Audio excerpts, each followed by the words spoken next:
Bienvenidos a la sesión número 2 del curso sobre el cambio climático, discapacidad y rehabilitación de Sustain Our Abilities, SOA o SOA. Me llamo Mariana Velázquez, soy médica general de Colombia y hoy tengo el honor de moderar este evento tan importante.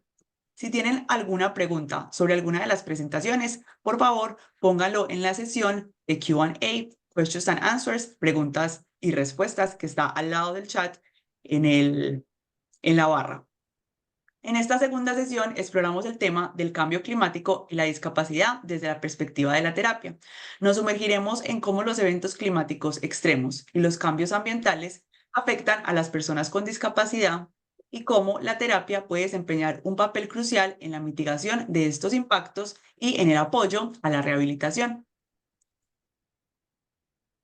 La primera presentación del día de hoy está a cargo de la doctora Rachel Dillon. Rachel Dillon es psicóloga y usuaria de silla de ruedas debido a una lesión de médula espinal. Ha utilizado su experiencia profesional y habilidades de gestión de proyectos para marcar una diferencia significativa en la vida de personas con lesiones de médula espinal y usuarios de silla de ruedas. Fundó un grupo de apoyo para casos de desastres y lideró esfuerzos para asegurar el acceso a servicios esenciales después de huracanes como en Puerto Rico, obteniendo reconocimiento del Congreso de los Estados Unidos. También ha abogado por políticas que atiendan las necesidades de la comunidad durante emergencias y desastres naturales. Como psicoterapeuta, aborda trastornos psicológicos causados por desastres y sirve como recurso para otros profesionales en este campo. Siempre fomentando la información entre profesionales, hoy nos presenta el tema trastorno de estrés postraumático causado por desastres atmosféricos. Le doy la Hola, bienvenida a la doctora Gretchen. buenos días, buenos días. Estoy feliz de estar con ustedes hoy. Voy a hablar de un tema que desde la psicología eh, ha sido abarcado por tantos y tantos años y que ahora añade y reconoce que las desastres naturales pueden crear en una persona estrés postraumático. Estoy viendo el chat que hay gente también de Puerto Rico. Yo vengo desde Ponce y veo Portugal, Nicaragua, Ecuador. Así que voy a estar compartiendo con ustedes también y con el chat porque quiero tener un poco de información de quiénes son ustedes. Eh, ¿Cuánto conocimiento tienen de el estrés postraumático? Vamos a poner, siendo uno, no sé nada, y siendo 10, sé bastante.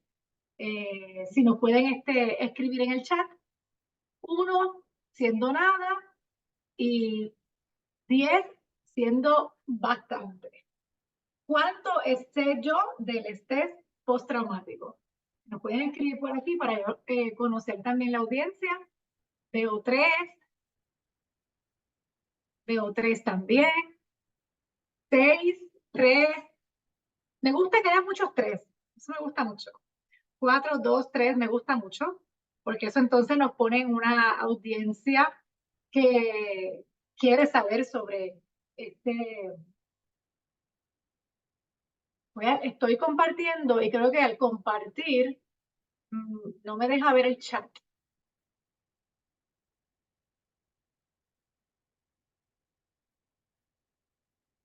No, dejé de ver el chat ahora por. Ok, aquí lo pude traer otra vez. ¿Están viendo la presentación? ¿Me pueden escribir sí al chat? Ok, perfecto. Sí, Perfecto. Si me ayudas allí también con la moderadora, me ayuda un poco con el chat, le voy a agradecer. Puede entrar en cualquier momento a hablar, porque es que se me fue la pantalla a los participantes. dale, tranquila, yo estoy pendiente. Perfecto. Bueno, pues estrés postraumático causado por desastres naturales. Como el tema nuestro es una cuestión de climate change, de cambio climático, vamos a hablar un poco de la parte psicológica que tendría un cambio o el cambio climático y los desastres. Vamos a hacer una definición. Aquí está. Una definición. El estrés postraumático, por sus siglas en inglés, que es PTSD, a veces nosotros lo conocemos en Puerto Rico más así, es una respuesta natural a eventos traumáticos que amenazan la vida. También podemos añadir que pueden ser pérdidas, bienes también. El estrés también de no solamente yo tener amenaza a mi vida, sino también tener una amenaza a otras personas o vidas y otros bienes. Los desastres atmosféricos que pueden desencadenar este tipo de estrés debido a la pérdida de hogares, pérdida de bienes, seres queridos, medios de vida y la sensación de pérdida de control sobre la situación. Todo el tiempo en el estrés postraumático repetimos que no podemos controlar la situación. Si alguien tiene un accidente, no pudimos controlar la situación. Si alguien muere, no pudimos controlar la situación. Y esto es algo que tenemos que repetirnos a las personas que tenemos cerca, que hayan pasado este tipo de estrés postraumático, repetir todo el tiempo que puedan, no estuvo en el control de la persona. Eso también, aunque ayuda, también desesperanza un poco el saber que si viene un desastre natural, nosotros no lo vamos a poder controlar. Y creo que hay en la semana que viene tenemos otra charla donde vamos a estar hablando sobre qué hacer en momentos de terremotos o huracanes, pero sí tenemos que recordar que no hay forma de prevenir un terremoto. Sí podemos trabajar con las estructuras, pero cuando venga un terremoto, pues no tenemos forma de trabajar con eso. Esas características. ¿Alguien puede escribirnos algunas características que pudieran tener el estrés postraumático? Yo he mencionado aquí unas 6 que vamos a ver ahora, pero si en el chat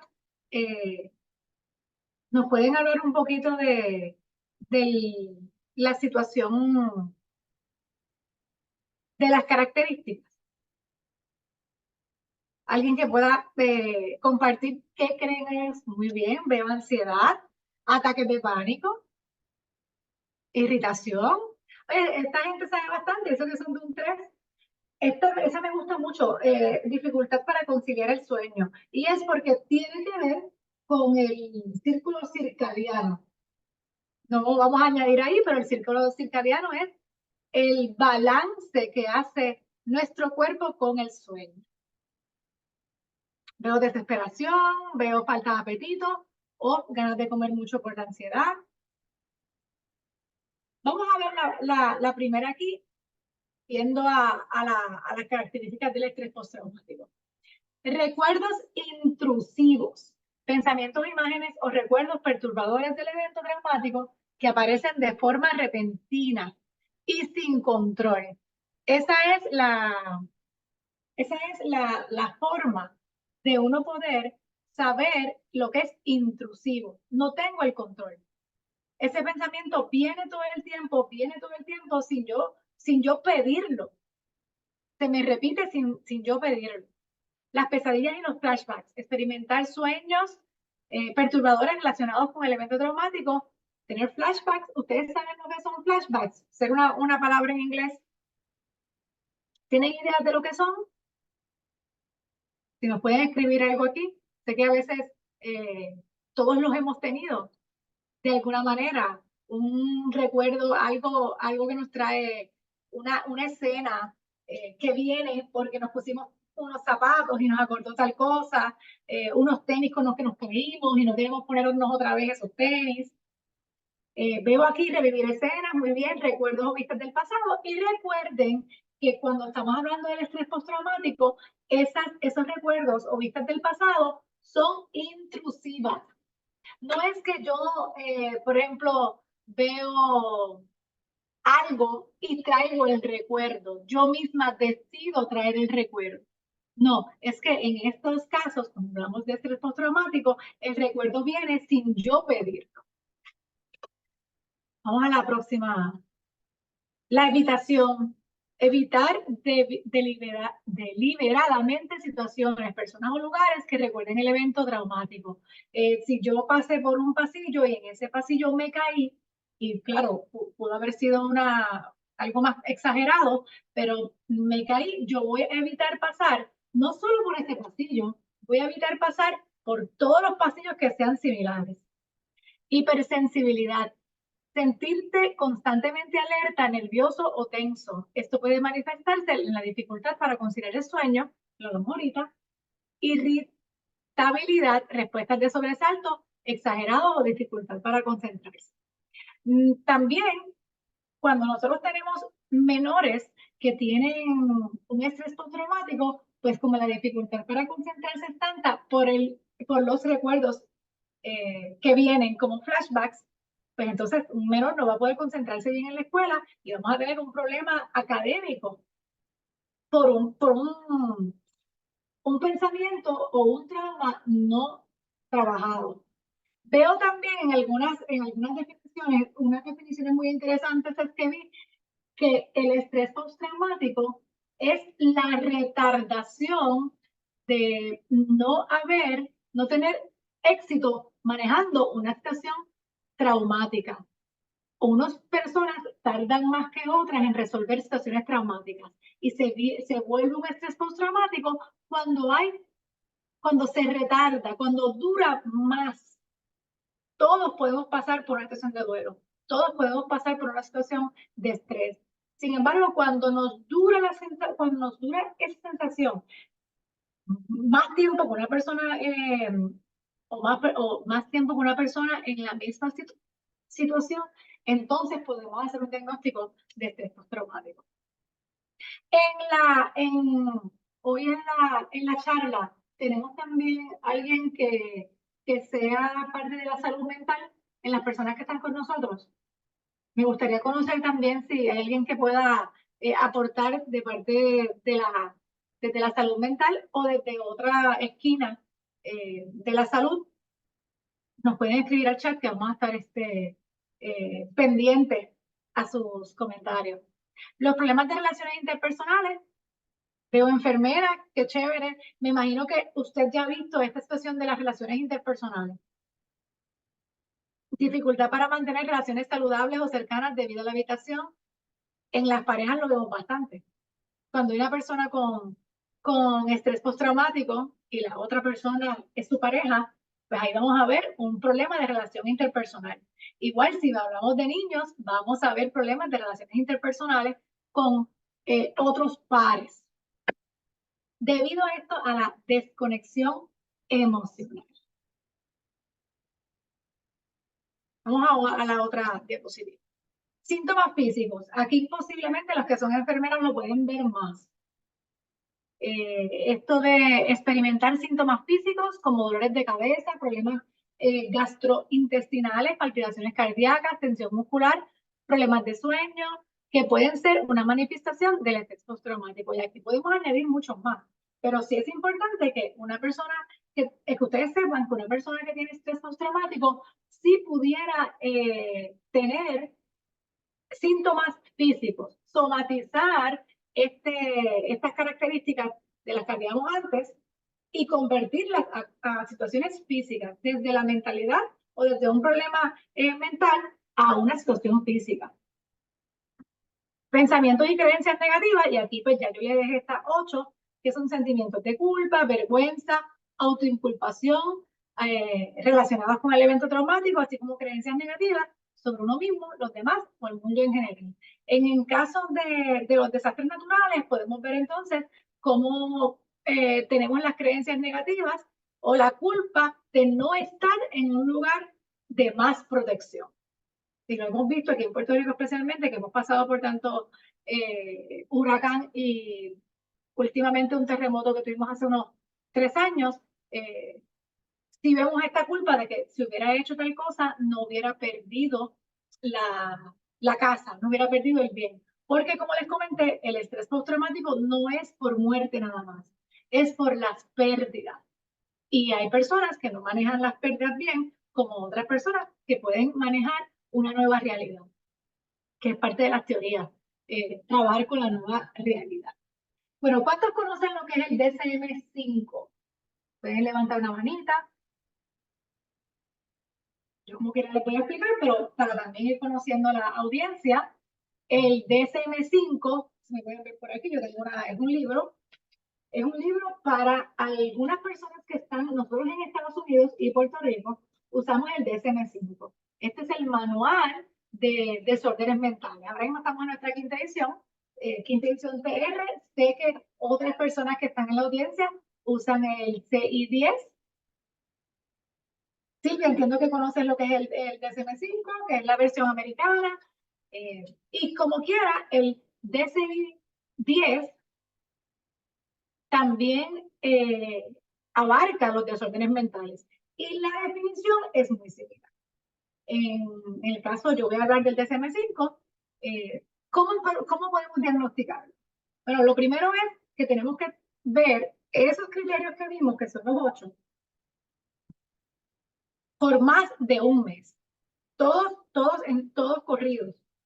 Claro, no deben ser todos, pero bastante, esto nos dice el DSM-5, pero en una cadena que tú los puedas escribir en un papel y ver que en efecto sí están pasando. Ahora, también el evento traumático tiene que haber pasado por 6 meses ya. A los que nos están preguntando sobre el criterio, no se preocupen, que nosotros podemos enviar esta presentación a las personas que están eh, inscritas. Pueden hacer sus apuntes, pero si no les da el tiempo, no se preocupen que podemos enviar esta presentación. Pasa el desastre, pasa el evento, que es traumático para todos, que podría ser traumático para todos. Si la persona a los 6 meses todavía no puede trabajar la situación, no se siente con las herramientas, va de mal en peor, pues entonces hay que ver que después de esos 6 meses no hubo un buen manejo, no tiene manejo sobre el trauma, entonces entramos nosotros a poder diagnosticar un estrés postraumático. Y también unirlo con que tenga las características. Vamos al próximo. Quiero añadirle algo más. Cuando hay el estrés postraumático, que hablamos ya de las pasadas características, en el DSM-5-TR tenemos un nuevo diagnóstico que se llama el duelo prolongado. Aunque el duelo prolongado habla de la muerte, habla de la pérdida de alguien, sí se puede combinar muy bien con la pérdida de vida, con la pérdida la pérdida de no poder tener lo que antes tenía. Así que sí podemos hacer una mezcla de estos dos diagnósticos y en ese caso pudiéramos diagnosticar duelo prolongado. Yo sé que no es una charla para psicólogos, pero para que ustedes tengan una idea que sí existe estrés postraumático prolongados. Para algunos teóricos, una de las razones de por qué el duelo prolongado no estaba en el DSM-5 o los pasados DSM era porque nadie podía darle tiempo a los duelos. Muchos psicólogos lo criticaban. Así que no entraba a ser un trastorno porque no querían darle tiempo al duelo o a la pérdida. Pero sí, el DSM-5-TR lo trae como un trastorno y tiene todas las características de un estrés postraumático, pero en este caso, ya después de un año.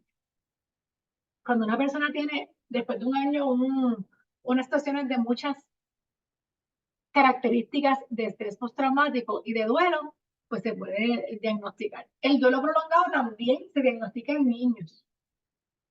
Después de un tiempo prolongado sobre la pérdida de de un familiar, de una mascota, cuando se ven situaciones de estrés postraumático después de un dolor prolongado, ahí entonces se trabaja ese diagnóstico. Y pues podemos entonces escoger si vamos a estar trabajando ansiedad, si vamos a estar trabajando depresión, a base del duelo o a base del estrés postraumático. Bueno, una de las cosas más fácil que podemos ver por qué la persona no puede salir de un duelo o de un estrés postraumático, es que no acepta la realidad de la situación, en este caso de la pérdida, pero no aceptar la realidad. Vi ahorita en el chat que teníamos un asalto, pues no aceptar la realidad de que en efecto este asalto sucedió, pero que pasó, eso ya pasó, pues produce lo que sería un estrés postraumático prolongado. Nos quedamos pensando en esta situación de cómo poder resolverla. No hay que resolverla. Hay que cerrar ese círculo o ese ciclo más bien como parte de nuestra biografía y entonces seguir, y esto es un trabajo de día a día.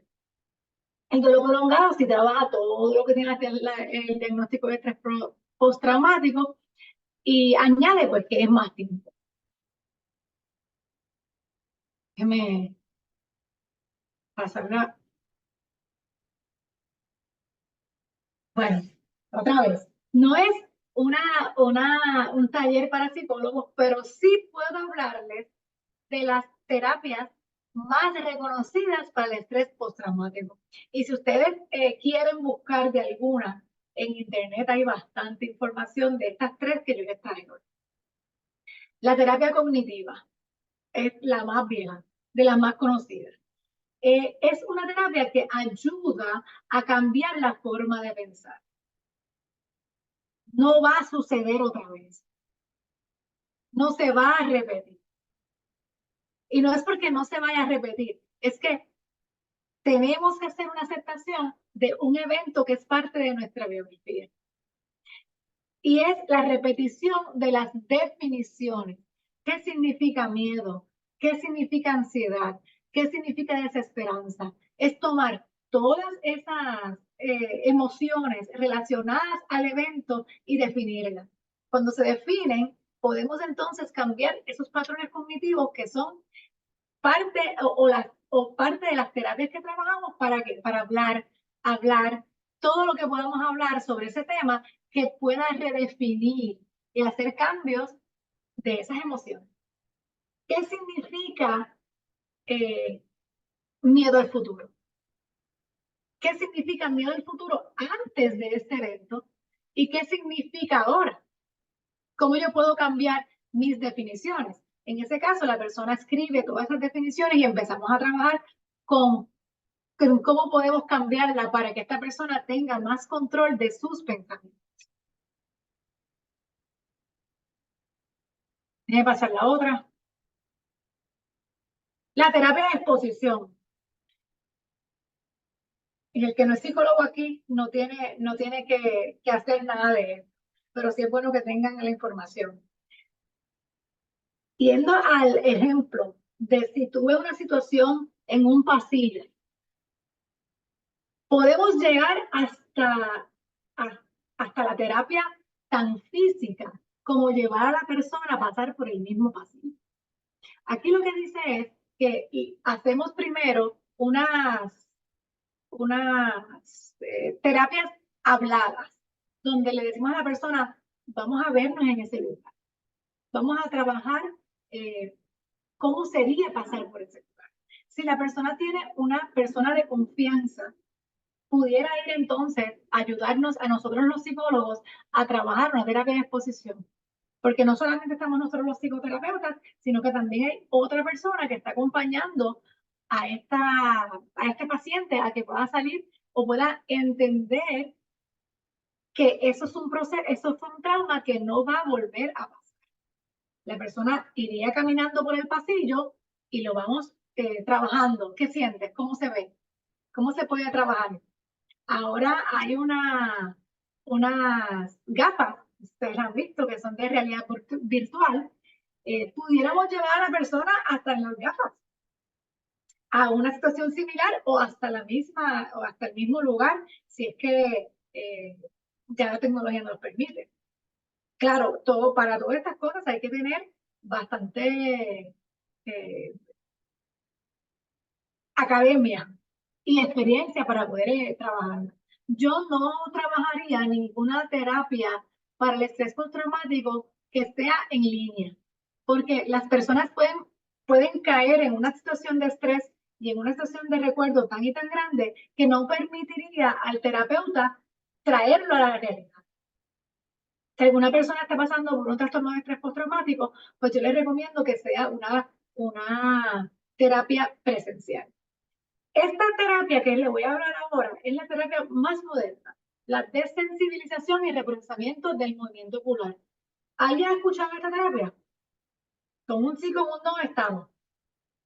Pues no la vamos a poder explicar aquí, ¿verdad? Porque es una terapia que tiene mucha explicación. Pero le voy a decir por encima lo que es. El terapeuta hace unos movimientos, trabaja los movimientos oculares de la persona, los ojos. Y entonces, con una serie de movimientos que pueden ser tapping, ayuda a que hacer nuevas experiencias encima de las experiencias que ya la persona tiene que son traumáticas. Igual tiene que tener, ese terapeuta tiene que estar certificado para trabajar reprocesamiento del movimiento ocular, pero sí está aprobada por la Asociación de Psicología Americana como una de las terapias más efectivas y modernas donde ha trabajado con efectos positivos lo que es el estrés postraumático. Bueno, ustedes no son psicólogos. ¿Qué pueden hacer? ¿Qué pudieran hacer para acompañar a una persona? ¿Qué pudieran decir? Como ustedes saben, el estrés postraumático tiene dos vertientes para trabajarla, la psicológica y la psiquiátrica.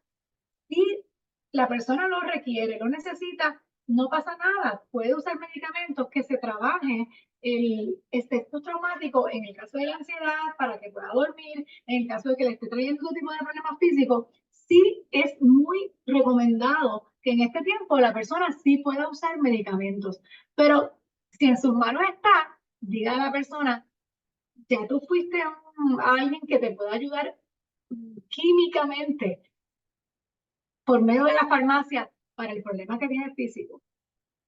Porque muchas personas buscan medicamentos que tienen hasta de una familiar, ya voy a dormir con esto o me voy a quitar la ansiedad con esto porque a esta persona le funciona. Son cosas que sí podemos decir sin tener que ser psicólogos. Romper el ciclo. Ya, ¿cuánto tiempo le vas a dar? Vamos a hacer otras cosas diferentes. El ciclo no tiene por qué llegar a ser tan largo. Si tú buscas ayuda, hay una oportunidad de que el ciclo sea más corto.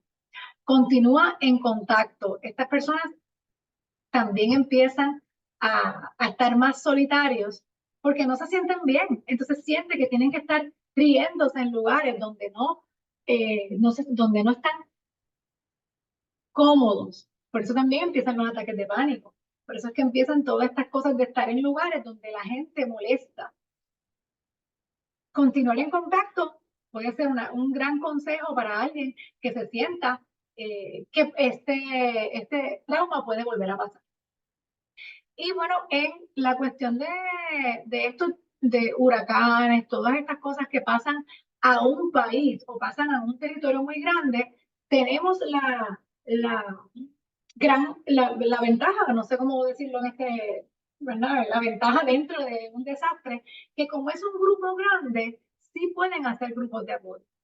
Así que decirle y rápido. En el caso de Huracán María que hubo en Puerto Rico, sí, como todo el mundo estaba pasando por con un gran problema traumático, recuerden que tiene que pasar 6 meses del evento, porque el trauma va a estar todo el país, porque acaba de pasar un evento.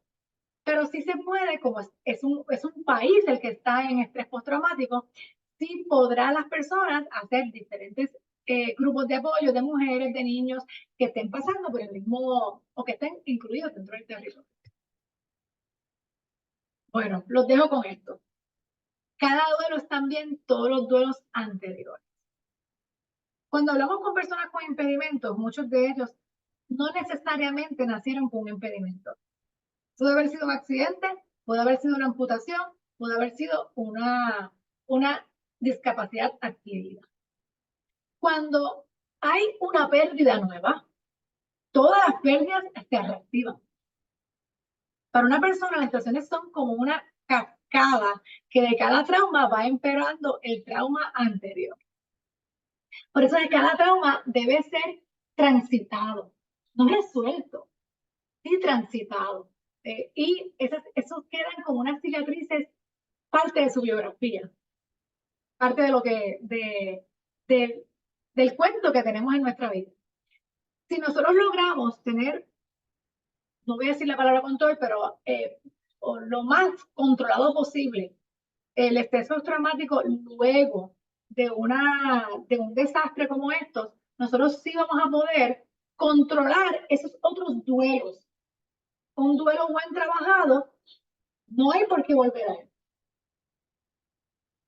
Y bueno, podemos hablar de trauma por lo que se ha perdido, pero también podemos hablar de la incertidumbre de lo que se puede perder. Eso también es parte del duelo. Así que si alguien que tiene alguna pregunta, no se preocupen por la presentación, se va a enviar nuevamente a todos los que están inscritos. Si tienen un comentario, esta ha sido mi presentación por hoy. Y recuerden, esto es importante, cada duelo es también todos los duelos anteriores. Si ustedes están también pasando por alguna situación de pérdida, trabájelo ahora, porque de seguro ese duelo que está pasando ahora le está acordando otra situación. Cuando las tenemos todas controladas o transitadas, vamos a poder trabajar con algún duelo futuro. Muchas gracias, doctora Gretchen. Muy interesante la presentación.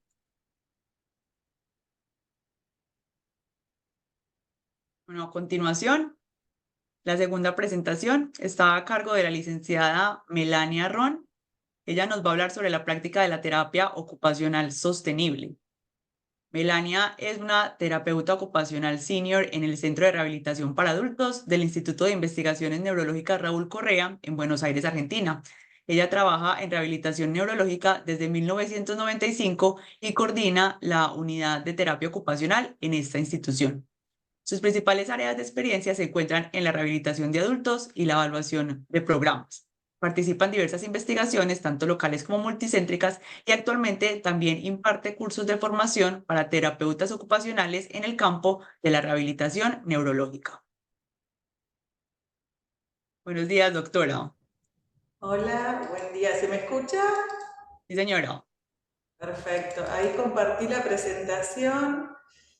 Veamos si se ve. Muy bien la presentación, perfecto. Bárbaro, estamos todos. Entonces, bueno, desde ya muchísimas gracias por la convocatoria. Es un tema más que interesante, necesario de abordar, así que súper feliz de estar compartiendo este espacio. Un poco en la presentación voy a abordar un poco lo que es el contexto, la revisión sobre recomendaciones y acciones. Si bien hay cuestiones que voy a enfocar y hablar desde la terapia ocupacional, eso atraviesa la disciplina, ¿no?, que yo desarrollo, creo que muchas de estas cuestiones también uno puede trasladar a las diferentes especialidades y profesiones. Como contexto, bueno, nosotros estamos pensando, ¿no?, para ponernos un poco en lo global, y seguramente en otras presentaciones fueron charlando, ya en el 2003 la Organización Mundial de la Salud reconoce el cambio climático, no puede separarse de la salud y el bienestar humano. Si pensamos en rehabilitación, ¿no?, uno de los modelos más utilizados, tanto en la rehabilitación como desempeño ocupacional, es el modelo que habla sobre la interacción de la persona, la tarea y el ambiente. El ambiente, a través de la evolución de la humanidad, va cambiando en los contextos, ¿no? O sea, hoy se valora, se trabaja y se toma lo que es el contexto virtual, que es en el que hoy estamos participando. Y también desde un tiempo a esta parte, cuando hablamos de ambiente, se pone en juego todo lo que tiene que ver con el contexto ambiental, ¿no? Que si este contexto se vuelve insalubre debido a la actividad humana, la salud humana se ve afectada negativamente y viceversa, ¿no? Y de esta forma surge el pensamiento, ¿no?, de la atención sanitaria sostenible, ¿no? Que esto es un poco pensar en la actualidad, en el presente y en lo que le dejamos a las generaciones futuras. Si hablamos de contexto, mi realidad es desde Argentina. Ahora voy a hablar un poco sobre lo que es la realidad en este país. Los terapeutas ocupacionales tenemos la oportunidad de abogar. Abogar para mí es una terminología súper linda para hablar de cambio climático, ¿no? Porque creo que esto es mucho de lo que hacemos. Tenemos la oportunidad de abogar en prácticas y políticas para atención médica sostenible, y también, como está reportado en bibliografía, la atención de la salud es el segundo mayor contribuyente en los vertederos después de la industria alimentaria, con lo cual me parece relevante hablarlo y abogar por esto. Un poco para pensar en la presentación, ¿no? Nos preguntamos qué está haciendo mi gobierno en relación a lo que respecta al cambio climático, ¿sí? Bien. ¿Qué legislaciones existen que respalden mi contribución a la sostenibilidad? ¿Y qué puedo hacer yo específicamente como practicante de terapia ocupacional para promover, ¿sí?, en mí y en otras personas prácticas sostenibles? Si pensamos desde Argentina un poco para tener contexto, bueno, es un país que hoy está en una profunda crisis económica y política. Esto determina mucho el contexto y las posibilidades. Pero en relación a lo que son políticas públicas, sí, las políticas están alineadas a los Objetivos de Desarrollo Sostenible de las Naciones Unidas. La Organización Panamericana de la Salud en Argentina reconoce que es primordial que el sector de la salud se sume al diseño de políticas públicas y acciones eficientes y coordinadas en la lucha contra el cambio climático, tanto en el área de la adaptación como en la acción de mitigar esto. Si pensamos específicamente en leyes, hay mesas de trabajo donde están autoridades del Ministerio de Salud, Ambiente, Ciencia y Tecnología, ¿no? Y están articulando políticas públicas de forma conjunta. Esto es relevante. La gran dificultad de esto es que hay prioridades, ¿sí?, o necesidades que siempre postergan un poco estas temáticas, pero el objetivo de esta charla también es concientizar y pensar que es responsabilidad de cada uno poner estas temáticas en la práctica cotidiana. Y ahora un poco vamos a ver, a partir de este documento, que es una declaración que propone la Federación Mundial de Terapistas Ocupacional. Es una declaración sobre la importancia de la sostenibilidad, ¿sí?, para la práctica, la educación y la investigación en terapia ocupacional. Se centra un poco la terapia, pensando, ¿no?, si la terapia ocupacional contribuye a la salud global de la sociedad y de los individuos. También como esto de la salud global se va modificando y va cambiando, nuestra atención, ¿sí?, como terapeutas, también debe centrarse en la sostenibilidad, tanto ambiental, social y económica. El concepto y los abordajes de la profesión, a veces yo vengo del ámbito de la neurorehabilitación, a veces queda en un modelo muy biomédico. Hoy la terapia ocupacional está montando un modelo más social. Y bueno, esto ya en el 2018, la Federación Mundial saca este documento, como algunos, es un documento bastante largo, pero algunos de los principios que desprende es que el profesional debe tener su práctica atravesada a un lente de la sostenibilidad. Eso es importantísimo, a la hora de pensar en hacer actividades con los pacientes, proyectos, el poder reutilizar, reciclar, ¿no? Es como todos estos conceptos que estén en la cabeza, ¿no?, del terapista. También se refieren, ¿no?, a proyectos de preparación y respuesta ante desastres, ¿no?, a apoyar prestaciones de servicios y prácticas para satisfacer las necesidades ambientales inmediatas de los clientes o pacientes a través de prácticas y estilos de vida ambientales sostenibles. Fomentar, ¿no?, que la sociedad y las personas persigan objetivos ocupacionales, personales que aborden el cambio climático, y reconoce, muy importante, y esto me parece súper relevante, esencial poner este tema tanto en la educación como en la investigación. Si yo hablo un poco rápido, estoy tratando de ir como despacio, igualmente respetando mis tiempos, pero si tienen preguntas, todo, entiendo que por el sitio de preguntas, encantado de responder. Bueno, este documento se va a basar, le habla a tres grandes grupos: al terapista, al profesional, al clínico, al docente, ¿sí?, de terapia ocupacional, que al docente, ¿qué le dice? Que esto hay que ponerlo en la agenda y tenés que hablar de terapia ocupacional sostenible, ¿sí?, de los efectos del cambio climático en el contexto del paciente, cliente, cómo fomentar algunas cuestiones de la comunidad, cómo hacer entornos, ¿sí?, sostenibles. Pero yo me voy a detener un poco más, porque mayormente soy clínica, me voy a detener un poco más, y es lo que vamos a ver un poco de acciones desde lo clínico. Y a los terapeutas ocupacionales, la Federación Mundial le pone como estos puntos donde primero tenés que conocer qué es una terapia ocupacional sostenible, cuál es el significado de participar, de hacerlo, cuáles son los factores individuales, culturales y contextuales que conducen a enfermedades no saludables, ¿no?, que van a dar estilos de vida, ¿sí?, ocupacionales insostenibles, comprender los beneficios colaterales para la salud pública de los estilos de vida de consumo de carbón, y sobre todo la capacidad de utilizar habilidades profesionales para guiar a individuos y comunidades a toma de decisiones que favorezcan estilos de vida sustentables. También decíamos que habla en relación a qué investigación es necesaria en terapia ocupacional, en relación a sostenibilidad. Voy a mencionar un trabajo en relación a esto más adelante en la charla.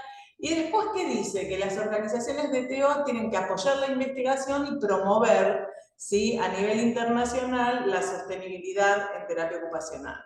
Bien, si estamos hablando tanto de sostenibilidad, me parecía importante, ¿no?, definirlo, ¿no? La sostenibilidad se refiere a la capacidad del ser humano de vivir y prosperar sin amenazar la capacidad de las generaciones futuras de vivir y prosperar de manera similar.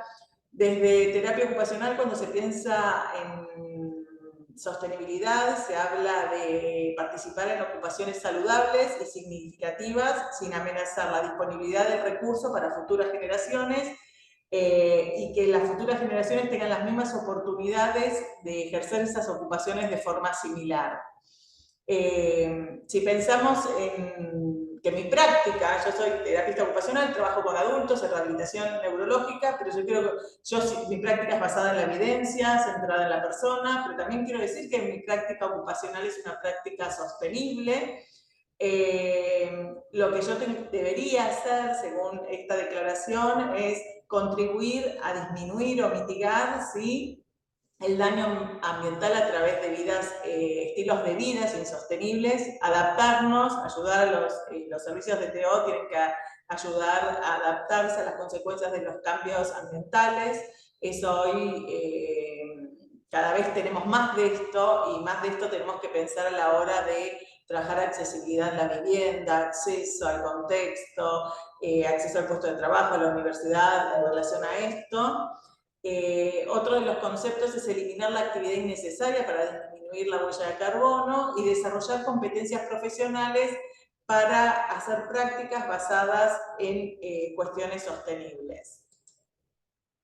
Bien, esto es un poco cuando empecé a leer sobre este tema, lo primero que uno busca, ¿no?, es la práctica basada en la evidencia. La mayor evidencia claramente está dada por países desarrollados, con alto poder económico, donde hacen revisión. Este es un estudio que es una revisión sobre trabajos publicados de terapia ocupacional y sustentabilidad.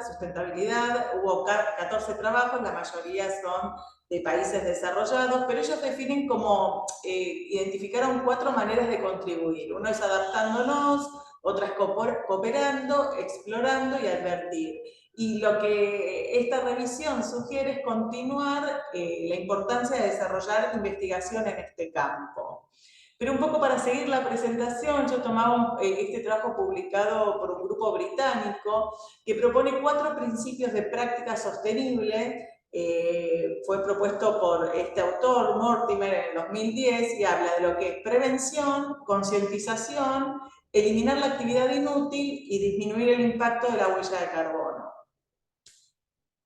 En relación a lo que es prevención, es como pensarlo como diferente, ¿no? Claramente en rehabilitación tenemos que abogar por prácticas profesionales de calidad. ¿Y esto qué significa? Seguir estándares internacionales, práctica basada en la evidencia, centrado en la persona, usar predictores de recuperación, aplicar, ¿no?, la importancia de la formación de los profesionales, el conocimiento de protocolos, estar alineados siempre a un proceso de razonamiento clínico con check, recheck y la implementación de escalas. Y que todo esto, ¿no?, que es lo que por ahí uno conoce en el mundo de la rehabilitación, favorezcan intervenciones que reduzcan, disminuyan o generen prevención en lo que son complicaciones secundarias. Cuando uno hace la revisión de la bibliografía, sabemos que cuando un paciente tiene complicaciones secundarias generas más costo económico al sistema de salud y también hoy se pone sobre el tapete el costo que tiene que ver en relaciones ambientales. Por ahí es un paciente que necesite más traslado al hospital, más gastos de insumos médicos, etcétera, etcétera, y eso también tiene un impacto ambiental aparte de un costo económico. De la misma forma que vamos a trabajar con estos protocolos, estándares, razonamiento clínico, práctica basada en la evidencia, todas las intervenciones en rehabilitación van a apuntar fuertemente a la autonomía. Bueno, yo soy TO, me encanta que el paciente pueda ser súper autónomo, pero yo también sé de los beneficios de calidad de vida, costo económico, son pacientes que incurren en menos problemas en salud mental, etcétera, etcétera, etcétera. Hay mucha evidencia científica en relación a esto y sobre todo, una vez que logras autonomía, disminuís la carga del cuidador, que también tiene su desgaste y sus costos. Cuando pensamos también en prevención está el gran tema, ¿no? Cuando uno dice productos de apoyo, productos de tecnología asistiva. Nosotros acá en Argentina estamos alineados a lo que es el proyecto ALATA, el proyecto GATE, la realidad, y alineados un poco a las propuestas de la Organización Mundial de la Salud, ¿no? Pero bueno, en Argentina yo puedo hablar un poco, porque tengo experiencia mayormente de países limítrofes, con Uruguay, Chile, Paraguay, Perú, Bolivia. El mayor problema por estas regiones tiene que ver más con el acceso y la provisión, el mantenimiento y las reparaciones, que es un poco el objetivo fuertemente que se está trabajando en cuanto a lo que es productos de apoyo. En Argentina es un país bastante grande y en misma Argentina no tenemos la misma realidad en Buenos Aires que en el resto del país. Entonces, fuertemente estamos trabajando con políticas para favorecer acceso, provisión de los productos y reparación. Abocándonos a lo que es tecnología de asistencia para el reciclaje, la realidad es, a veces por falta de recursos, nosotros, y un poco yo acá lo pongo así como ayudas memorias, cada región tiene sus propios recursos y sus propias necesidades. Nosotros reciclamos tecnología, no sé si lo hacemos por una cuestión más en favor, ¿sí?, al cambio climático, el control ambiental, sino por necesidad, ¿sí?, de recursos, muchas veces. Por ahí para resaltar, ¿no?, que en mi experiencia uno ve que hay mucho producto de apoyo abandonado sin usar. Eso es contaminación ambiental también. Y se genera mucho eso porque hay un mal, esto que decíamos en prevención, razonamiento clínico, prescripción, y por lo complejo que es, esta charla no habla específicamente de eso, ¿no? Pero creo que como profesionales debemos formarnos y capacitarnos para no caer en cometer los errores, porque los cambios propios del paciente, las prescripciones inadecuadas, las modificaciones del entorno del paciente. El paciente por ahí vivía en el sur de Argentina, de mucha montaña, etcétera, etcétera, después se muda a la capital, entonces la silla de rueda que le indicaste no es la adecuada dependiendo de un contexto del otro. Los cambios tecnológicos, ¿no?, que siempre como que van creciendo y por ahí la tecnología que le ofrecimos al paciente, que en ese momento era necesaria, es reemplazada por una con mayor sofisticación, y bueno, todos queremos tener lo último porque generalmente es más rápido, más veloz, tiene más posibilidades, y que eso va a favorecer la participación. Bueno, pero ¿qué pasa con todo lo otro? Bueno, acá es un poco el gran mundo de la tecnología asistiva. Nosotros creemos fuertemente en lo que es el reciclaje, ¿sí? Tanto de instalaciones como equipamiento. Yo trabajo en un hospital grande y nosotros hacemos mucha, como profesionales, gestión de equipamiento, de espacio físico, de consumo de energía en espacios físicos. tenemos horarios en los cuales uno tiene que tener las luces encendidas o no. Estamos trabajando todo en un proyecto si con todo esto que los pacientes hacen de bicicleta puede generar algo de energía que abastezca algún otro equipamiento de los gimnasios, ¿sí? Pensamos mucho en lo que es la reutilización activamente, ¿sí? Maximizar la vida útil, o sea, cuando elegimos comprar algo o invertir, pensamos, bueno, en estos conceptos. Trabajamos mucho en la donación, si hay equipos que no están para el hospital, nosotros trabajamos en donarlos. En esto, bueno, yo acá puse algunas cuestiones y esto tiene que ver, bueno, con cada país y lugar. Nosotros tenemos la Fundación Uno por Uno, que es donde nosotros proveemos y asesoramos a pacientes para donar equipamiento. Generalmente las soluciones para todo lo que es el reciclaje es pensar en que el paciente se quede con algo de backup. A veces son audífonos que te quedas con backup porque te dieron uno nuevo, pero bueno, podés donar el anterior que tenías, que probablemente sea otra versión. Las donaciones pueden ser a nivel local o a nivel internacional. Hay páginas a nivel internacional que también ayudan a conectar, ¿no? Hoy con la globalización esto ayuda muchísimo. Fomentamos también la venta de forma privada. Nosotros hoy estamos trabajando en materia esto de economizar un poco, ¿no?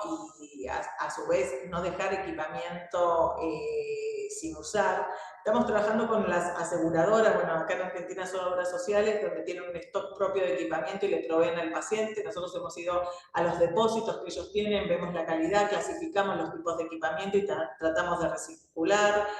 Un rol muy importante tienen las fundaciones o asociaciones específicas de enfermedades. En Argentina, todo lo que es la Fundación de Esclerosis Lateral Amiotrófica está haciendo un trabajo muy fuerte en la posibilidad de poder prestar equipamiento de tecnología, más que nada todos dispositivos de control ocular, algún tipo de silla reclinable más compleja y costosa, para poder pasar de un paciente al otro. Bueno, creo que en esas acciones se viene creciendo y creo que hay que crecer más.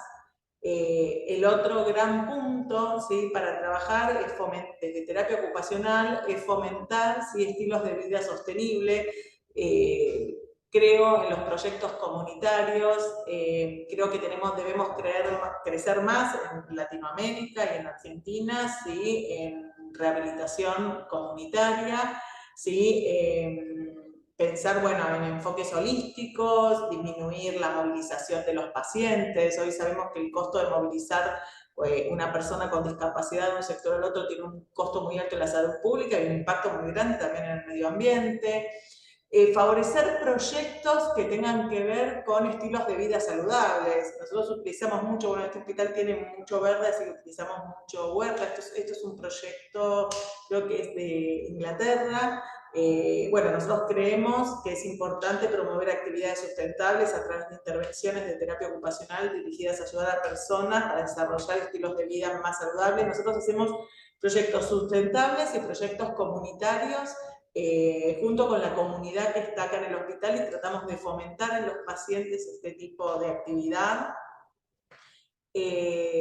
¿Cómo podemos, de muchas formas podemos disminuir, ¿no?, reducir, ¿no?, la huella de carbono, pero me pareció excelente linkearlo con esto que hoy se habla tanto y después de la pandemia tuvo un boom muy grande, todo lo que tiene que ver con la telemedicina o telerehabilitación, o medicina a distancia, ¿no?, como uno lo quiera llamar, ¿no? Pero bueno, hay diferentes evidencias científicas en relación a esto. Desde mi experiencia hablo, y acá en Argentina yo creo que es la modalidad híbrida, ¿no?, un poco de telerehabilitación y presencialidad ayuda, ¿sí?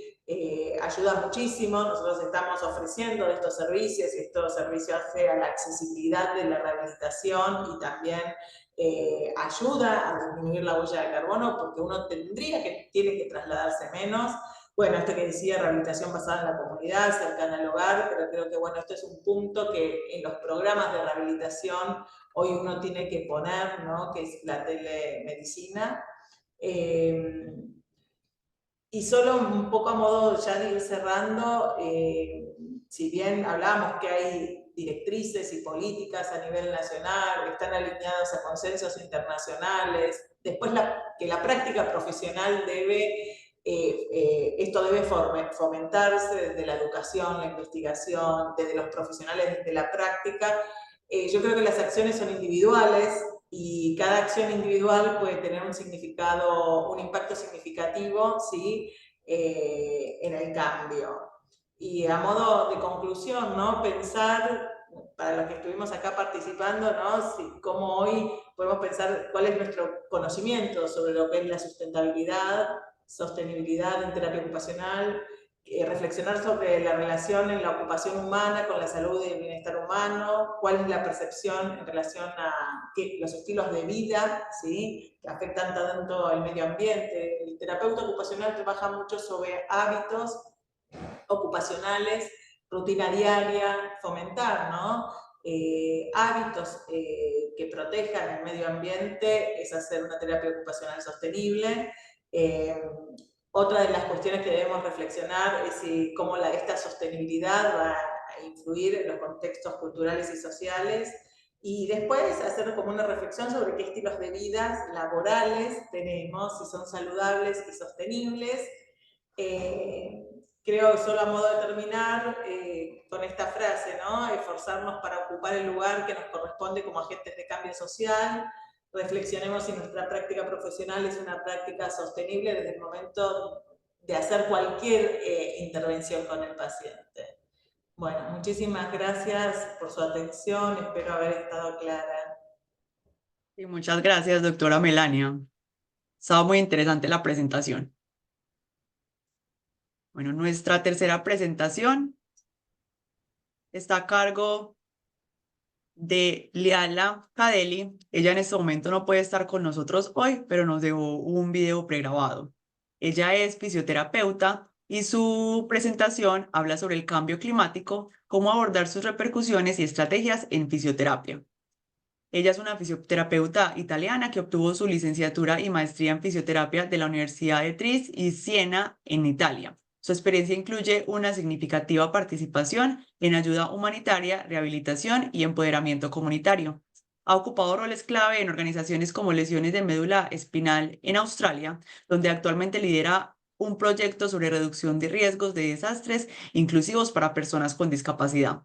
Además, forma parte de la Unidad de Respuesta de Emergencia de la Cruz Roja Alemana, ha colaborado con el Comité Internacional de la Cruz Roja y ha liderado iniciativas para coordinar unidades de respuesta sanitaria y facilitar la transferencia segura de poblaciones vulnerables durante crisis, como el conflicto de Ucrania 2022 a 2023. Actualmente, ella está avanzando en su educación a través del programa de Maestría de Discapacidad e Inclusión ofrecido por la Universidad de Deakin en Australia.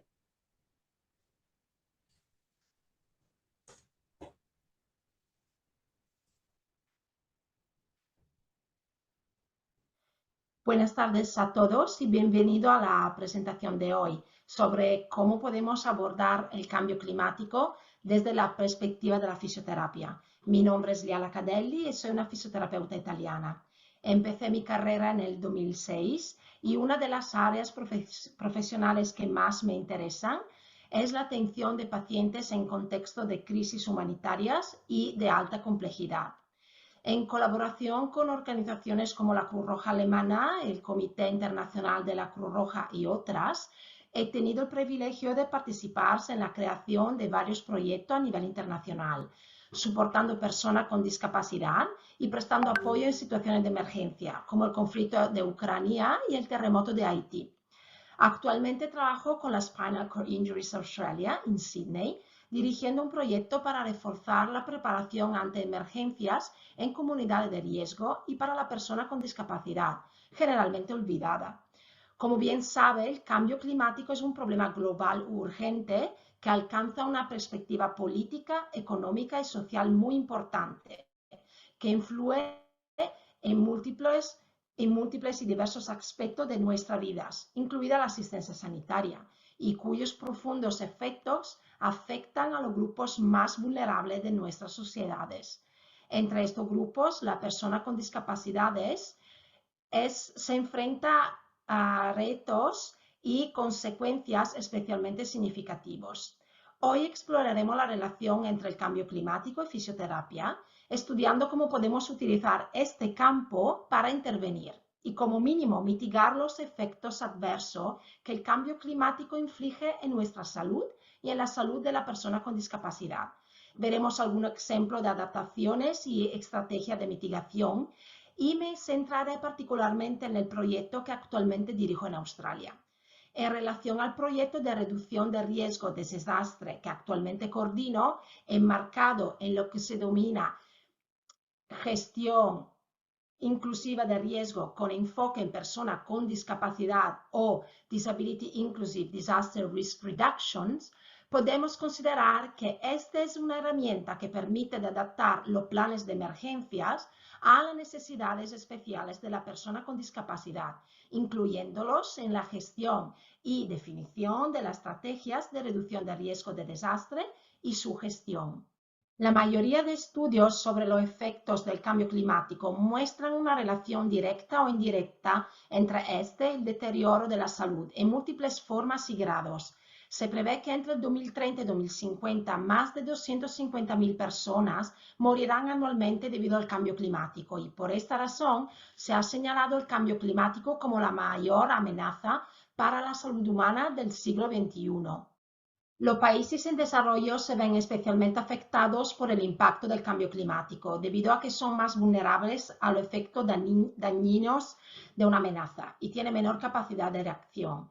8 de los 10 países más afectados por el impacto de fenómenos meteorológicos extremos en 2019 se incluyen dentro de la clasificación de países de renta baja o medio baja.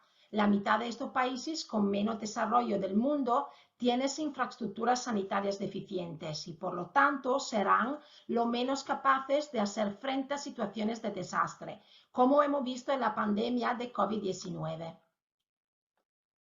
¿Cómo afecta el fenómeno del cambio climático a la persona y a su salud? El cambio climático afecta a la salud a través de efectos directos relacionados a los ecosistemas y efectos asociados a los sistemas políticos, económicos y sociales humanos. Entre los efectos del cambio climático relacionado con la salud, cabe citar los siguientes. Los efectos directos del calor, el aumento de las temperaturas y las olas de calor más frecuentes e intensas cada día pueden provocar más síntomas y muertes relacionadas. Además, las temperaturas más cálidas pueden provocar efectos específicos como los llamados islas de calor urbana o el mayor alcance e incidencia de enfermedades transmitidas por vectores que empeoran los síntomas de enfermedades cardíacas y pulmonares. Otro es el aumento de las enfermedades transmitidas por el agua. Es probable que las enfermedades transmitidas por el agua sean más frecuentes debido a los cambios que microbios en la tierra y en el mar. Las inundaciones y las filtraciones pueden provocar la diseminación de aguas residuales sin tratar, productos químicos nocivos y agentes patógenos. Y la sequía puede concentrar agentes patógenos en zonas con un suministro limitado de agua. Estos factores facilitan el crecimiento y reproducción, propagación de los principales tipos de microbios, parásitos, elementos, bacterias, virus y toxina nociva. Mala calidad del aire. El cambio climático puede provocar una mala calidad del aire, que está estrechamente relacionada con la consecuencia negativa para la salud. Los niveles de polen aumentan con el calor extremo, los incendios forestales más frecuentes y tensos pueden producir más humo, afectando la calidad del aire. Las personas con asma y otras afecciones pulmonares, diabetes y cardiopatías son las más expuestas a la mala calidad del aire, sobre todo a las partículas finas. Desnutrición y inseguridad alimentaria. Con el aumento de las temperaturas y la variabilidad de las precipitaciones pueden disminuir la producción de alimentos básicos, aumentando la prevalencia de la malnutrición y la desnutrición, que actualmente ya causan más de 3 millones de muertos al año. El aumento de la presión sobre unos recursos escasos desencadena migraciones, desplazamiento y conflictos relacionados con el clima. Otras son los resultados adversos para la salud mental, porque el cambio climático puede afectar a la salud mental, con riesgo de depresión y suicidio. La ansiedad ecológica es otra consecuencia del impacto en nuestra salud mental. Aunque no se considera una enfermedad, al menos de momento, la mayor preocupación por la emergencia climática que estamos viviendo puede provocar trastornos psicológico. Pero, ¿por qué algunas personas y comunidades son más propensas a experimentar y ser afectadas por la consecuencia del cambio climático que otras? Bueno, la respuesta es la vulnerabilidad al cambio climático. La vulnerabilidad al cambio climático describe el grado en que los sistemas naturales, construidos y humanos, están en riesgo de exposición a los impactos del cambio climático. Las comunidades vulnerables experimentan un mayor riesgo y una sensibilidad mayor al cambio climático. Además, tienes menos capacidad de recursos para hacer frente, adaptarse o recuperarse de los impactos climáticos. Los efectos desproporcionados son causados por factores físicos, construidos y ambientales, sociales, políticos y económicos, que son exacerbados por los impactos climáticos. Estos factores incluyen, pero no se limitan a raza, clase, orientación sexual, identificación, origen nacional e disparidad de ingresos. Con la internacional se hacen limitar el impacto del cambio climático, especialmente las emisiones de CO2, basándose en los más ha dedicado sus esfuerzos promoviendo políticas de adaptación y mitigación para minimizar este fenómeno, cuyas consecuencias están en todo el mundo. Ambas se complementan y aún de diferentes desafíos finales. La diferencia en consecuencias ya están viendo en todo el mundo. Ambas estrategias se complementan entre sí y aunque presente diferentes desafíos, el objetivo final es lo mismo. La diferencia entre la estrategia de mitigación y la de adaptación al cambio climático son que la mitigación tiene como objetivo abordar las causas y minimizar los posibles impactos del cambio climático. Implica reducir el flujo de gases de efecto invernadero que atrapan el calor en la atmósfera. El objetivo de la mitigación es evitar una interferencia humana significativa en el clima de la Tierra. Los beneficios para la salud de la mitigación incluyen la reducción de la contaminación del aire, la reducción de los riesgos para la salud ocupacional y ambiental derivados de la extracción de combustibles fósiles, el aumento de la actividad física, la mejora de la salud mental, de las dietas más saludables y la reducción de los efectos derivados de la isla de calor. Adaptación significa ajustarse a la vida en un clima cambiante, lo cual implica adaptarse al clima actual o futuro, reduciendo nuestros riesgos frente a los efectos dañinos del clima. Se centra en cómo reducir los efectos negativos del cambio climático y aprovechar cualquier oportunidad que surja. Algún ejemplo de adaptación en salud pública son promover programas de campañas de prevención durante los días de calor para la población más vulnerables, como personas con discapacidad y personas mayores, o analizar las capacidades actuales de gestión y monitores de incendios forestales. O sea, desarrollar sistemas que permitan de anticipar mejor los eventos futuros de incendios forestales para comprender el rango de emisiones de material particulado predictivo. Donde la estrategia de mitigación no logra alcanzar los objetivos de contención de emisiones, la resiliencia climática será clave para mitigar los impactos. Algunas intervenciones simultáneas logran beneficio en la mitigación, la adaptación y la salud. Todas las disciplinas tienen un papel que desempeñar en la adaptación y mitigación del cambio climático, incluida la fisioterapia. La World Physiotherapy, que es un organismo global que incluye 128 organizaciones de fisioterapia y que representa a 625.000 fisioterapeutas en todo el mundo, ha reconocido el cambio climático como un factor importante en la salud humana e insta a los profesionales a tomar medidas inmediatas al respecto. El razonamiento detrás de este llamamiento es que la fisioterapia, la salud global y el medio ambiente no puede pensarse ni practicarse de forma separada. Para todos los profesionales de la salud, incluidos los fisioterapeutas, hay una necesidad mayor de incluir la sostenibilidad del planeta en las rutinas diarias. El cambio climático influye en la fisioterapia de diversas maneras. El aumento de la frecuencia de desastres naturales puede llevar a más lesiones que requieren rehabilitación. Los cambios en las temperaturas y la calidad del aire pueden exacerbar las condiciones respiratorias, requiriendo tratamientos de rehabilitación especializados. Las alteraciones en las infraestructuras y los sistemas de salud pueden obstaculizar el acceso a los servicios de terapia. Y la función del fisioterapeuta en el ámbito de la prevención se está volviendo cada vez más central y importante para garantizar la salud y el bienestar del paciente. ¿Cuáles son algunos ejemplos de estrategias de adaptación y mitigación en fisioterapia?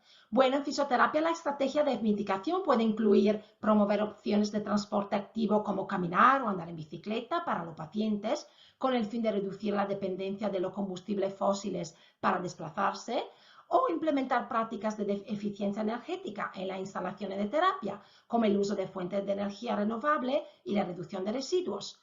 Abogar por políticas que apoyen prácticas de atención médica sostenibles y que reduzcan la huella del carbono del sector sanitario. La estrategia de adaptación puede incluir desarrollar protocolos para la rehabilitación por desastre, incorporar opciones de telemedicina para garantizar la continuidad de la atención durante eventos climáticos extremos o alteraciones de la infraestructura, o implementar protocolos de gestión del estrés por calor para pacientes que hacen ejercicio al aire libre en climas más calurosos. Para explicar mejor lo que acabo de mencionar, os daré un ejemplo de adaptación y mitigación. Tenéis que imaginar que una clínica de fisioterapia, por ejemplo, está ubicada en una región geográfica propensa a olas de calor, por lo cual uno de nuestros objetivos sería desarrollar un programa comunitario de prevención de enfermedades relacionadas con el calor.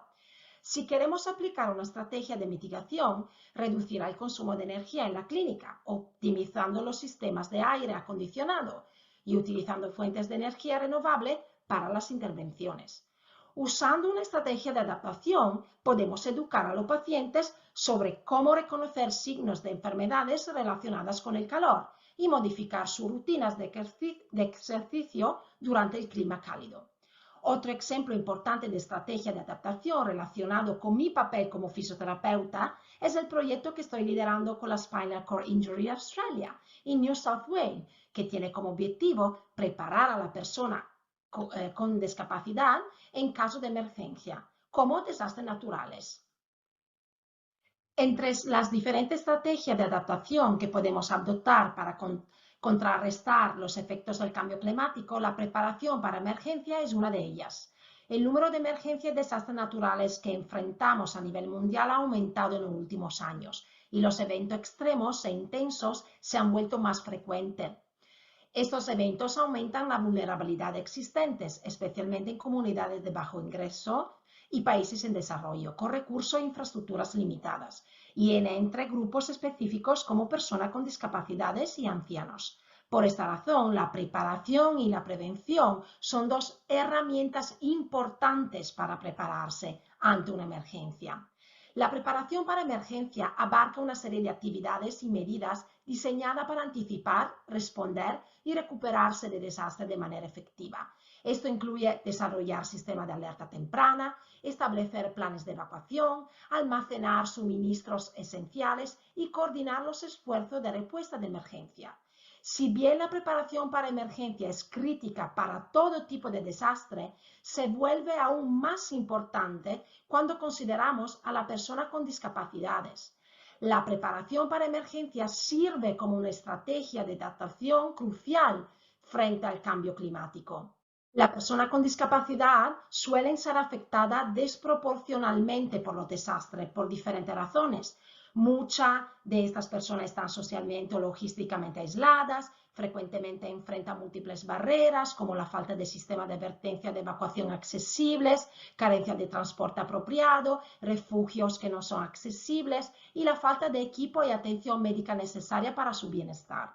Existe una brecha significativa a varios niveles que debe abordarse para lograr una inclusión significativa de la persona con discapacidad en la respuesta y gestión de emergencias. Las investigaciones muestran que la persona con discapacidad tiene de 2 a 4 veces más probabilidades de morir o resultar heridas en un desastre que la población en general. La Oficina de las Naciones Unidas para la Reducción de Riesgo de Desastre realizó una encuesta global sobre personas con discapacidad y desastre en el 2023, como seguimiento a la encuesta global del 2013, para comprender el progreso en la inclusión de la discapacidad en la reducción de riesgo de desastre.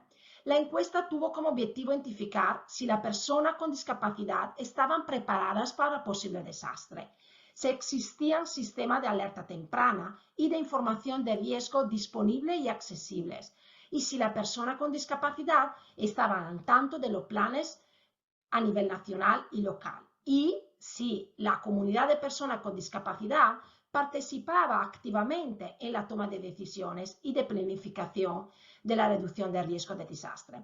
De un total de 6.342 respuestas de 132 países, los resultados muestran un progreso limitado en la inclusión de la persona con discapacidad en los últimos 10 años, sin diferencia significativa entre las regiones. Los principales resultados incluyen que 1.3 mil millones de personas, o 1 de cada 6 personas en todo el mundo, experimenta una discapacidad significativa. Las personas con discapacidad tienen un mayor riesgo de lesiones y pérdida de propiedades. Experimentan grandes dificultades en la evacuación y el alojamiento y requieren servicios de salud y sociales más intensivos durante y después del evento catastrófico. El 84% de las personas con discapacidad informaron no tener un plan de preparación personal para desastre, y una advertencia temprana adecuada permite a ellas de evacuar con menos dificultades. Sin embargo, incluso con suficiente advertencia previa, 1.098 personas aún enfrentarían muchas dificultades para evacuar.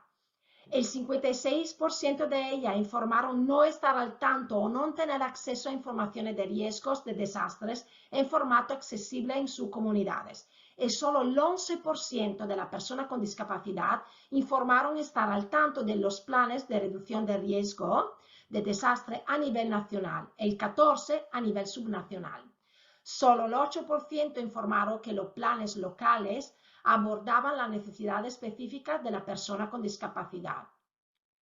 El 16% de ellas informaron de la existencia de roles de liderazgo dedicados a la inclusión de la discapacidad en la estructura de gobierno. Sin embargo, el personal con experiencia en discapacidad a menudo no se asigna a estos roles.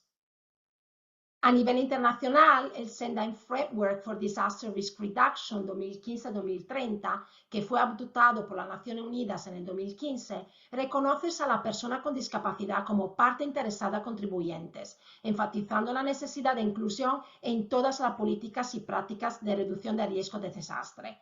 Por demasiado tiempo, la persona con discapacidad ha sido excluida y marginada en la participación social, económica y cultural, a causa de varios factores, como la estigmatización, discriminación y barreras físicas, sensoriales, cognitivas y comunicación. A causa de varios factores, como la estigmatización, discriminación y barreras físicas, sensoriales, cognitivas y de comunicación. Para enfrentar estos desafíos de la comunidad de personas con discapacidad, la reducción de riesgo de desastres inclusiva para personas con discapacidad emerge como una estrategia de adaptación crucial, integrando principios de inclusividad y equidad en los esfuerzos de reducción de riesgo de desastre. Una de las características definitorias es asegurar que las personas con discapacidad no se queden atrás en los procesos de preparación, respuesta y recuperación ante desastre. Además, reconoce las diversas necesidades y capacidades de la persona con discapacidad. Al comprender esto, las iniciativas de la reducción de riesgo de desastre pueden adaptar las intervenciones para satisfacer los requisitos únicos de la persona con discapacidad, mejorando así su resiliencia ante los peligros relacionados con el clima, y enfatiza la importancia de la colaboración y la asociación entre sectores y actores implicados.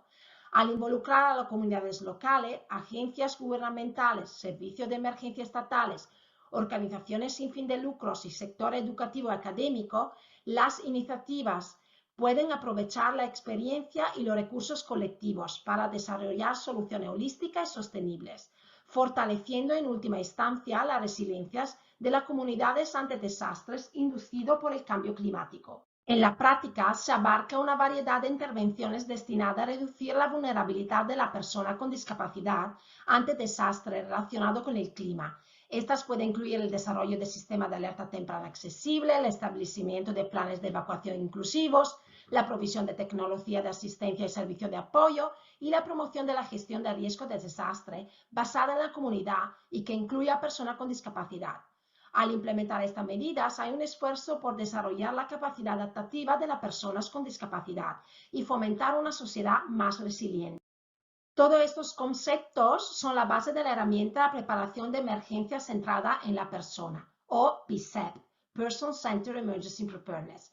El Centro de Investigación y Política sobre Discapacidad de la Universidad de Sydney, bajo la dirección de la profesora Michelle Villeneuve, creó, codiseñó y probó con personas con discapacidades y sus organizaciones representativas una herramienta llamada Preparación para Emergencias Centrada en la Persona, que es un plan de emergencia personalizado que ayuda a la persona con discapacidad a desarrollar estrategias para abordar estas preocupaciones y guiar a la comunidad y a sus miembros a través de conversaciones para prepararse para emergencias. PCEP permite a la persona con discapacidad autoevaluar su preparación, capacidades y necesidades de apoyo y así desarrollar un plan de emergencia personal sobre cómo gestionar sus necesidades de apoyo en emergencia, actuar junto con su red de apoyo antes, durante y después de un desastre, desarrollar un plan formal de preparación para emergencias adaptado a las capacidades y necesidades individuales para optimizar la autorresiliencia y la resiliencia comunitaria. PCEP se centra en las capacidades, no en las discapacidades, y en eliminar barreras que aumentan el riesgo para la persona con discapacidades y otros grupos con mayor riesgo en emergencias. PCEP destaca los roles de las contrapartes en la reducción del riesgo de desastre, como la autoridad del gobierno local y los proveedores de servicios de apoyo a personas con discapacidad, los servicios de emergencia estatales y a otros proveedores para formar una asociación colaborativa para abordar la planificación previa a emergencia, la estrategia de respuesta y la recuperación. PCEP es la primera herramienta de preparación para la desastre inclusiva para personas con discapacidad que pueden utilizar para adaptar la planificación de emergencia a sus necesidades de apoyo. Las personas con discapacidad son expertas en sus propias vidas y la planificación de desastre y emergencia debe comenzar con ellas. Como tal, se debe dar una consideración adecuada para comprender la estructura de apoyo en la cual se basa este grupo, incluidas las necesidades de tecnología asistida. La colaboración entre personas con discapacidad, sus cuidadores, trabajadores de apoyo y proveedores de servicios para personas con discapacidades es crucial para garantizar una preparación y respuesta ante emergencia efectiva y eficiente. Y mi papel como fisioterapeuta, con experiencia en contexto de emergencia, es facilitar esta conversación y guiar a la persona con discapacidad en la creación de un plan de emergencia adaptado. La reducción del riesgo de desastres inclusiva para personas con discapacidades representa una estrategia de adaptación vital para mitigar los impactos del cambio climático. Al priorizar la inclusividad, la equidad y la colaboración, hay un esfuerzo por empoderar a la persona con discapacidad y mejorar su resiliencia frente a los desastres relacionados con el clima. Y por eso es esencial que adoptemos enfoques innovadores para garantizar que nadie se quede atrás en nuestra búsqueda colectiva de un futuro más seguro y sostenible. Al invertir en medidas proactivas, sistemas de alerta temprana, accesibles, capacitaciones y gobernanza adaptativas, las comunidades pueden mejorar su resiliencia y minimizar los costos humanos, económicos y ambientales de los desastres relacionados con el clima. Sin embargo, la preparación efectiva requiere un compromiso, colaboración y inversión sostenida a nivel local, nacional y global para construir un futuro más resiliente antes del cambio climático. Al integrar estrategias de adaptación y mitigación en la práctica, los fisioterapeutas pueden contribuir tanto al cuidado individual de los pacientes como a los esfuerzos globales para combatir el cambio climático. Y PCEP es un ejemplo. Para concluir, abordar el cambio climático en la fisioterapia requiere la colaboración entre diversos actores interesados. Los fisioterapeutas, por ejemplo, pueden colaborar con los responsables de urbanismo para diseñar comunidades peatonales que fomenten la actividad física y reduzcan las emisiones de carbono, o también, como en mi caso, facilitar procesos de preparación para personas vulnerables en caso de desastres naturales.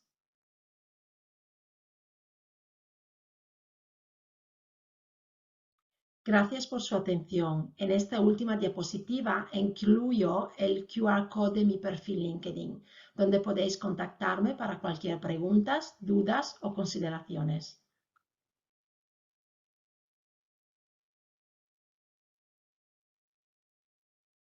Listo, perfecto. Muchas gracias a todos los participantes. Esperamos que les haya gustado la presentación y que hayan tenido muchos aprendizajes. Gracias a los exponentes también por compartirnos su conocimiento.